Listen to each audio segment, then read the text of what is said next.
Welcome to our channel. If you want to enable TalkBack on Android, follow these step-by-step instructions to activate this screen reader for accessibility. Step 1. Open the Settings app on your Android device by tapping the gear icon in your app drawer or notification shade. Step 2. Scroll down and tap Accessibility to access all accessibility features and settings. Step 3. Under Accessibility, look for TalkBack or Screen Reader. The exact name may vary depending on your device manufacturer. Step 4.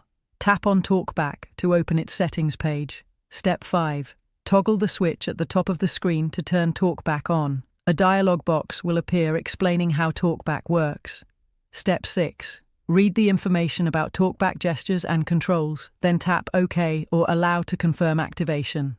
Step 7. TalkBack will begin reading everything you touch on the screen. To interact with items, you now need to double tap instead of single tap. Step 8. To navigate, use 2 fingers to scroll and explore TalkBack settings to customize reading speed, verbosity, and gestures. You can disable TalkBack anytime by accessing settings again. Don't forget to like this video and subscribe to our channel.